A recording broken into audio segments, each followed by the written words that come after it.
देश के किसान लगभग 2 महीनों से हाथ कपा देने वाली ठंड के बीच दिल्ली बॉर्डर पर बैठे हुए हैं। सरकार से 12 दौर की बातचीत में कोई हल नहीं निकलने के बाद किसान अब पूरी तरह 26 जनवरी की ट्रैक्टर परेड की तैयारी में जुटे हुए हैं।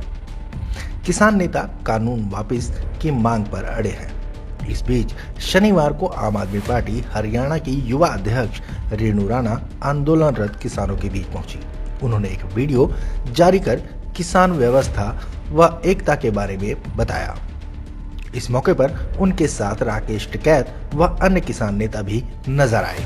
उन्होंने कहा कि केंद्र सरकार को किसानों की मांगे स्वीकार करनी ही होगी। मैं बिल्कुल किसानों से मिलने के लिए दिल्ली पहुंची और पहुंचने का कारण यही है कि जिस तरीके से हमारा भारत का राष्ट्रीय पर्व 26 जनवरी हमारा गणतंत्र दिवस, उसको लेकर हमने जो तैयारियां करनी है, किसानों ने और हम सब ने मिलकर जो तैयारियां करनी है, उसी तैयारियों को देखने के लिए कि हम कैसे कैसे ड्यूटी लें और कैसे कैसे इस जो राष्ट्रीय पर्व में अपनी भागीदारी जो है वो अच्छे से निभाएं, क्योंकि यह पर्व एक ऐसा पर्व होना चाहिए जिसका संदेश समस्त विश्व में जाएगा। तो उसी की तैयारियों को लेकर ही, तैयारियां करने के लिए ही जो है आज मैं दिल्ली पहुंची हूं। और यहाँ आते ही जो मैंने देखा बॉर्डर पर, अगर मैं सिंघू बॉर्डर की बात करूं, मैं गाज़ीपुर बॉर्डर की बात करूं, तो एंट्री करते ही दिल ऐसा खुश हो गया, यकीन मानो कि ज़िंदगी में कभी सोचा नहीं था कि भारत की आज़ादी के बाद इस आधुनिक भारत में हमें एक ऐसी एकता देखने को मिलेगी, ऐसा भाईचारा देखने को मिलेगा जो कहीं ना कहीं हमारे लोगों के बीच में एक इंसानियत ख़त्म हो चुकी थी, ऐसा पहले देखने को मिलता था।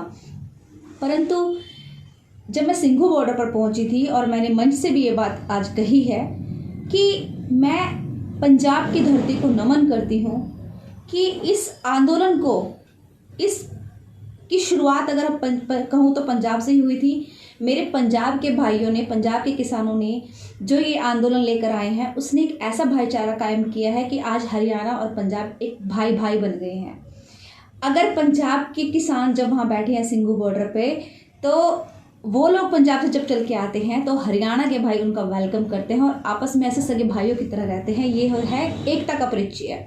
ये मुझे सिंघू बॉर्डर पे हरियाणा पंजाब का जो भाईचारा देखने को मिला, उसके लिए मैं हरियाणा वासियों को भी और पंजाब के किसानों का भी बहुत बहुत धन्यवाद करती हूँ और नमन करती हूँ कि ऐसी एकता हमेशा बनी रहे।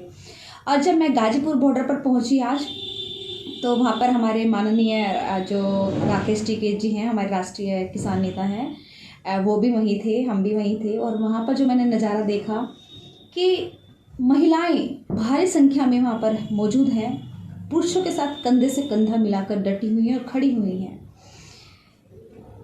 यकीन मानो गाजीपुर बॉर्डर का जो नज़ारा था, वहाँ पे महाराष्ट्र से भारी संख्या में महिलाएं आज भी पहुँची हैं और पहुँच रही हैं। बंगाल से, उड़ीसा से, बिहार से, जहाँ कहीं भी देखो तो ऐसा लग ही नहीं रहा था कि मुझे ये फील ही नहीं हो रहा था कि मैं दिल्ली और उत्तर प्रदेश के बॉर्डर पर हूँ। मुझे ऐसा फील हो रहा था कि मैं कहीं उड़ीसा पहुँच गई हूँ या फिर केरला की बात करें, कर्नाटक की, ऐसा माहौल था।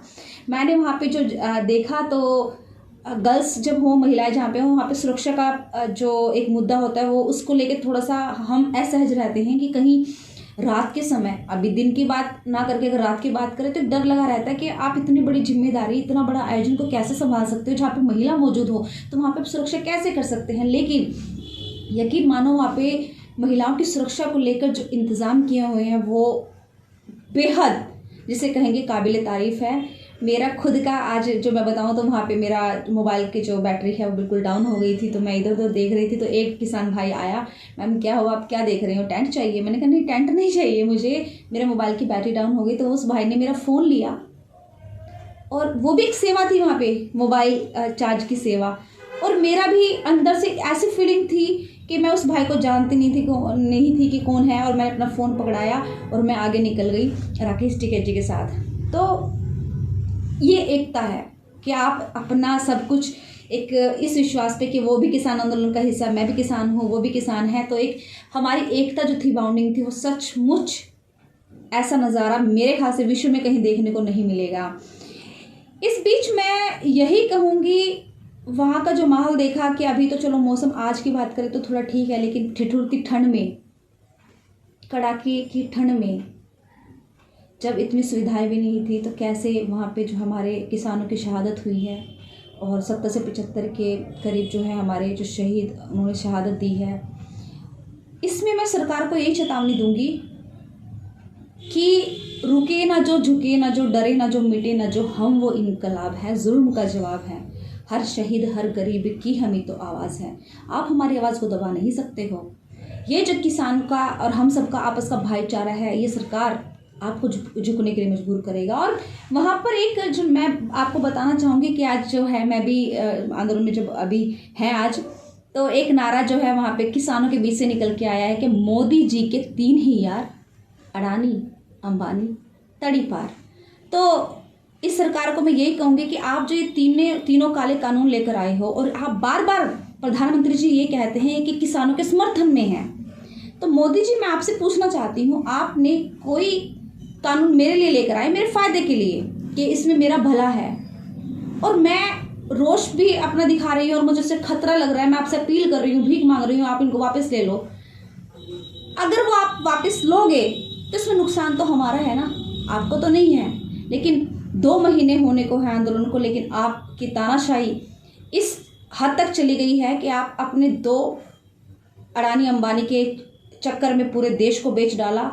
मैंने मंच से भी कहा था, अभी भी कहूँगी कि आपने एयरपोर्ट बेच दिए, हमने कुछ नहीं कहा। आपने रेलवे को बेच दिया, हमने कुछ नहीं कहा। आपने BSNL को बेच दिया, हमने कुछ नहीं कहा। आपने IOL को बेच दिया, हमने कुछ नहीं कहा। लेकिन अब किसानों के अधिकार को अगर आप बेचोगे और किसानों को बेचने का जो टेंडर आपने लिया है, तो अब भारतवर्ष एक हो चुका है। और 26 जनवरी हमारा भारत का राष्ट्रीय पर्व गणतंत्र दिवस पर आपको हम भारत की एकता जब नज़र आएगी तो आपकी एक तानाशाही आपको डुबा कर रख देगी। और घमंड राजा रावण का नहीं रहा था, आप तो मामूली से प्रधानमंत्री हैं। तो इतना ही कहूँगी कि तीनों काले कानूनों को वापस लेकर आप अपने जो पाप का प्रायश्चित कर लें, यही आपके लिए ठीक होगा। और हमारे किसानों का और हमारा दिल इतना बड़ा होगा कि हम आपकी गलती को क्षमा भी कर देंगे जब आप ये तीनों काले कानून वापस ले लेंगे। लेकिन अगर आप ऐसा नहीं करते हैं तो 26 जनवरी में आर पार देखते हैं, आपके जो नकली राष्ट्रभक्ति है वो ज़्यादा लोगों को प्रभावित करेगी, या जो हमारे किसानों की हमारी जो 26 जनवरी होगी, जो राष्ट्रीय पर्व होगा, जिसको कवरेज करने के लिए विदेशी मीडिया भारी संख्या में पहुंच रही हैं, वो कारगर होगी। नमस्कार।